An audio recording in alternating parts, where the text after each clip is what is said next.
Christmas ಅಂದರೆ ಏನು ಕಣ? ಕ್ರಿಸ್ಮಸ್ ಅಂದ್ರೇನಾ? ಕ್ರಿಸ್ಮಸ್ ಅಂದರೆ ಒನ್ ಡೇ ಫ್ಯಾಷನ್ ಶೋ, ಗೊತ್ತಿಲ್ವಾ? ಹೌದಾ? ಏನು ಮಾಡ್ತೀರ ಕಣ ಅಲ್ಲೆಲ್ಲ? ಏನಿಲ್ಲ,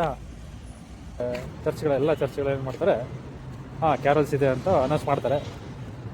ಕ್ಯಾರಲ್ಸ್ ಅನೌನ್ಸ್ ಮಾಡಿದ್ದೆ ಎಲ್ಲರ ಮನೆಗೆ ಹೋಗ್ಬಿಟ್ಟು ಸಂಜೆ ಟೈಮಲ್ಲಿ ಇಂಥ ದಿನ ಫಿಕ್ಸ್ ಮಾಡ್ಕೊಂಡು ಎಲ್ಲರೂ ಒಬ್ಬರು ಚರ್ಚ್ಗಳ ಮನೆಗೆ ಹೋಗ್ಬಿಟ್ಟು ಅಲ್ಲಿ ಹಾಡಾಡಿ ಅವ್ರಿಗೆ ವಿಶ್ ಮಾಡಿ ನ್ಯೂ ಇಯರ್ ಕ್ಯಾಲೆಂಡರ್ ಕೊಟ್ಟು ಗಿಫ್ಟ್ ಕೊಡ್ತಾರೆ. ಅವರು ನಮಗೆ ತಿನ್ನೋದಕ್ಕೆ ಏನಾದರೂ ಕೊಡ್ತಾ ಇರ್ತಾರೆ. ನಾವು ಹೊಸ ಬಟ್ಟೆಗಳನ್ನ ತೊಗೊಳ್ತೀವಿ, ಹೊಸ ಶೂಸ್ ತೊಗೊತೀವಿ, ಹೊಸ ಮನೆಗೆ ಪೇಂಟ್ ಹೊಡಿಸ್ತೀವಿ, ಮನೆ ಡೆಕೋರೇಷನ್ ಮಾಡ್ತೀವಿ, ಹೊರಗೆ ಸ್ಟಾರ್ ಹಾಕ್ತೀವಿ ಮನೆ ಮುಂದೆ.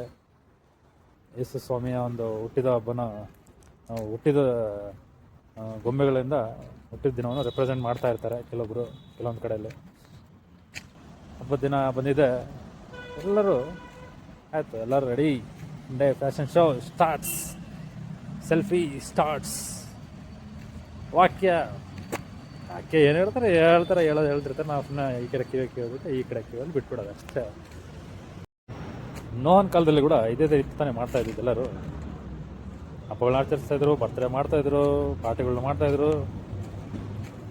ನೋಹ ಹೇಳ್ತಾ ಇದ್ದ, ಬರುತ್ತೆ ಪ್ರಳಯ ಬರುತ್ತೆ ಅಂತ ಎಲ್ಲರಿಗೂ ಹೇಳಿದ್ರು ಕೂಡ ಯಾರೂ ಕೇಳಲಿಲ್ಲ. ಕ್ರಿಸ್ಮಸ್ ಅಂದರೆ ಏನು ಗೊತ್ತಾ? 2000 ವರ್ಷಗಳ ಹಿಂದೆ ಯೇಸು ಕ್ರಿಸ್ತನು ನಮಗೋಸ್ಕರ ಈ ಲೋಕಕ್ಕೆ ಬಂದ. ಈ ಲೋಕಕ್ಕೆ ಮನುಷ್ಯನಾಗಿ ಜನಿಸಿ ಮಾನವರು ನಾವು ಯಾವ ರೀತಿ ದೇವರ ಚಿತ್ತದಂತೆ ಜೀವಿಸಬೇಕು ಅನ್ನೋದನ್ನು ಆತನು ಜೀವಿಸಿ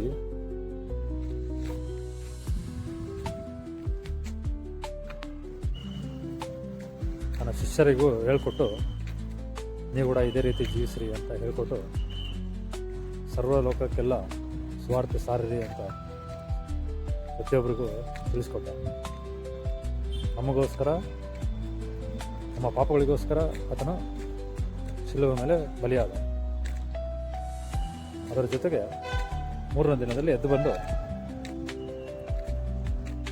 ಸರ್ವಲೋಕಕ್ಕೆಲ್ಲ ಹೋಗಿ ಸ್ವಾರ್ಥನ ಸಾರಿ ನಂಬುವ ರಕ್ಷಣೆ ಹೊಂದುವವರು ಎಂದು ಯೇಸು ಹೇಳಿದ.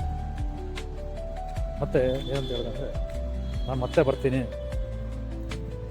2ನೇ ಸಾರಿ ಆತ ಮತ್ತೆ ಬರುವವನಾಗಿದ್ದಾನೆ. ನಾನು ಮತ್ತೆ ಬರ್ತೀನಿ, ನೀವೆಲ್ಲರೂ ನನಗೋಸ್ಕರ ಕಾಯ್ತಾ ಇರ್ರಿ, ಸಿದ್ಧರಾಗ್ತಾ ಇರ್ರಿ, ವಾಕ್ಯದಲ್ಲಿ ಬೆಳೀತಾ ಇರ್ರಿ, ಸೈತಾನನ ಬಲೆಗೆ ಬೀಳ್ಬೇಡ್ರಿ, ಈ ರೀತಿ ಎಲ್ಲ ಹೇಳ್ಬಿಟ್ಟು ಹೋದ. ಆದರೆ ನೀವೆಲ್ಲ ಏನು ಮಾಡ್ತಿದ್ದೀರ? ವಾಕ್ಯನೇ ಸೈಡ್ಗಿಟ್ಬಿಟ್ಟಿದ್ದೀರ, ಸುವಾರ್ತೆನೇ ಸೈಡ್ಗಿಟ್ಬಿಟ್ಟಿದ್ದೀರ. ಎಲ್ರಿಗೂ ಹೊಸ ಬಟ್ಟೆ ಹಾಕ್ಕೊಳ್ಬೇಕು, ನಮ್ಮ ಮನೆ ಹೊಸದಾಗಿ ಪೇಂಟ್ ಹೊಡಿಸ್ಬೇಕು, ಎಲ್ಲ ಡೆಕೋರೇಷನ್ ಮಾಡಬೇಕು, ಎಲ್ಲ ಅನ್ಕೊಂತವಾಗಲಿ ಈ ನಮ್ಮ ದೇಹವೆಂಬ ಆಲಯ, ಇದು ದೇವರು ನೆಲೆಸುವಂಥ ಈ ಆಲಯನೇ ದೇವಾಲಯ. ಈ ನಮ್ಮಲ್ಲಿ ಬಂದು ನೆಲೆಸ್ತಾನೆ ದೇವರು. ನಮ್ಮಲ್ಲಿ ನೆಲೆಸುವಂಥ ಈ ಆಲಯವನ್ನೇ ನಾವು ಪರಿಶುದ್ಧವಾಗಿ ಇಟ್ಕೊಳ್ಳೋದಕ್ಕೆ ನೋಡೋದಿಲ್ಲ. ಎಲ್ಲಿ ವಾಕ್ಯದ ಜ್ಞಾನ ಇರಲ್ವೋ ಅಲ್ಲಿ ಸೈತಾನನು ಸುಲಭವಾಗಿ ನಮ್ಮನ್ನು ಮೋಸಪಡಿಸ್ತಾನೆ. ಎಲ್ಲಿ ನಮಗೆ ಆ ವಾಕ್ಯದ ಜ್ಞಾನ ಸಿಗುತ್ತೋ ಅದನ್ನು ನಾವು ಭದ್ರವಾಗಿ ಇಟ್ಕೊಳ್ಳೋದನ್ನು ಕಲಿಬೇಕು.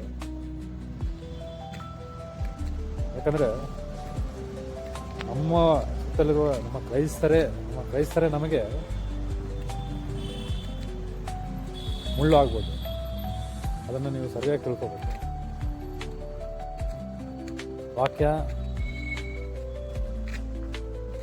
ವಾಕ್ಯ ನಾವು ಎಷ್ಟು ಬಾರಿ ಓದಿ ಅರ್ಥ ಮಾಡಿಕೊಂಡು ಅದನ್ನು ದೃಢವಾಗಿ ನಮ್ಮಲ್ಲಿ ಇಟ್ಕೊಂಡು ನಾವು ಜೀವಿಸಬೇಕು.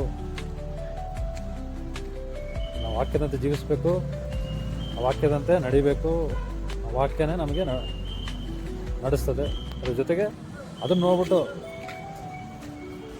ನೋಡಿ ಬಹಳ ಜನ ಯೇಸು ಸ್ವಾಮಿನ ಕಂಡುಕೊಳ್ಬೇಕು. ಮಾಡ್ರಿ, ಎಂಜಾಯ್ ಮಾಡ್ರಿ, ಬಟ್ ವಾಕ್ಯನ ಬಿಡದೆ ಎಂಜಾಯ್ ಮಾಡಿ. ಇಲ್ಲಾಂದರೆ ನಾಶವಾಗೋದು ಖಂಡಿತ. ಇಷ್ಟೆಲ್ಲ ಇದೇನೋ ನನಗೆ ಗೊತ್ತೇ ಇದ್ದಿಲ್ಲ ಕಣ. ನಾನು ಅಂದರೆ ಈ ಥರ ಒನ್ ಡೇ ಫ್ಯಾಷನ್ ಶೋ ಅಂದ್ಕೊಂಡಿದ್ದೆ ನಾನು ಇವಾಗಿಂದ ಚೇಂಜ್ ಆಗ್ತೀನಪ್ಪ. ಇವಾಗಿಂದ ವಾಕ್ಯನ ಸರಿಯಾಗಿ ಅರ್ಥ ಮಾಡಿಕೊಂಡು ಅದರ ಥರ ಜೀವನ ಮಾಡೋದಕ್ಕೆ ಪ್ರಯತ್ನಿಸ್ತೇವಪ್ಪ. ನಿಮ್ಮ ಕತೆ ನನಗಂತೂ ಗೊತ್ತಿಲ್ಲ. ಕತ್ತಲಿಂದ ಬೆಳಕಿಗೆ ಬನ್ನಿರಿ.